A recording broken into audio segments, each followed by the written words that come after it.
গান কিন্তু একা করা যায় না, গুণী আর্টিস্টদেরকে আরেকটু প্রমোট করবেন। যতদিন মানুষ সভ্যতা থাকবে মানুষ দুঃখ বিলাসিতা করবে, প্রেম যতদিন থাকবে আসলে স্যাডনেস ততদিনই থাকবে। আমার কাছে মনে হয় অপরিচিত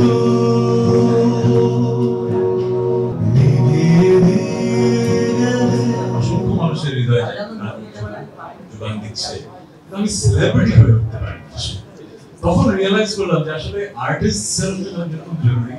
আমার গান টিকে থাকার জন্য আসলে সেলিব্রিটি হতে হবে।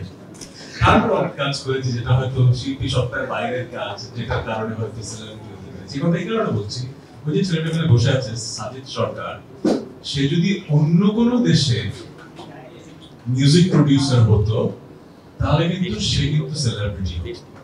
আমি ওকে কোনোভাবেই খর্ব করছি না ওর জায়গাটা, কিন্তু বাংলাদেশে ও যত ভালো গান দিয়েছে এটা আসলে আনপ্যারালাল। কিন্তু গত 20 বছরে আমার হয়তো অসংখ্য হিট গান আছে, সুরকার হিসেবে এই ছেলেটা যা দিয়েছে আমার সাথে অনেকের সাথে সেই পরিমাণ কিন্তু আমরা তাকে সেলিব্রিটি রেসপেক্টটা দেই না। আমি আজকে আপনাকে অনুরোধ করবো, এত ক্যামেরা এসেছেন আমার জন্য আমি জানি এবং ওনাদের জন্য, কিন্তু এখন থেকে ওনাদেরকে ফোকাস করতে হবে, ঠিক আছে? কারণ গান কিন্তু একা করা যায় না, একসময় করতাম কিন্তু এখন সবাই মিলে করি।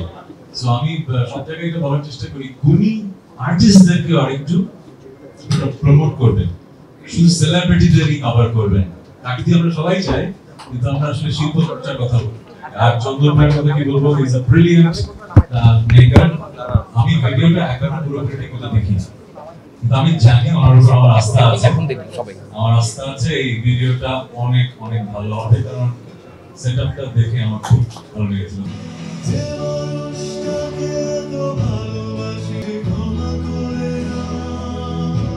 ওনার স্যাড না, এই কথা সত্য না। যতদিন মানুষ সভ্যতা থাকবে মানুষ দুঃখ বিলাসিতা করবে, মানুষ সুখের দিনগুলোতেও কোনো না কোনো ভাবে দুঃখ খুঁজতে পছন্দ করে আমার ধারণা। সো স্যাড কেন থাকবে, হ্যাপি কেন থাকবে? হ্যাপি গান তো দিয়েছি গত বছর সবচেয়ে হিট গানটা, হ্যাপি গান ছিল না? আচ্ছা ঠিক আছে, ঠিক আছে, ওকে।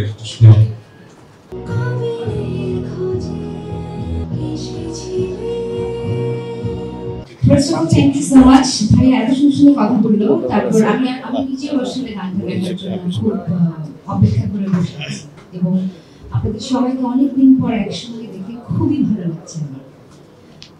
ভাইয়া যেটা বলছিল, প্রেম যতদিন থাকবে আসলে স্যাডনেস ততদিনই থাকবে আমার কাছে মনে হয়। সো এই গানটাও একটা স্যাড রোমান্টিক বলবো আমি। চমৎকার একটি গান, আমরা একটু পরে দেখবো। এবং অনেক ধন্যবাদ ভাইয়াকে, ভাইয়াকে বলার পরপরই ভাই রাজি হয়ে গিয়েছিল এই গানটা করার জন্য। এবং চমৎকার লিরিক্স অ্যান্ড টিউন ভাইয়া করেছে, সাজিদ ভাই খুব চমৎকার অ্যারেঞ্জমেন্ট করেছে, চন্দনদা চমৎকার ভিডিও বানিয়েছে, এবং আমাদের আনোয়ার ভাই যার সাপোর্ট ছাড়া আসলে এই গানটা আজকে করা সম্ভবই হতো না। সো আপনারা একটু পরে দেখতে পারবেন গানটা। আমি এত সুন্দর ভাইয়ের কথা বলার পরে আমি আসলে আর কিছু বলতে চাই না। সবাই থাকবেন আমাদের সঙ্গে, গানটা উপভোগ করবেন। I hope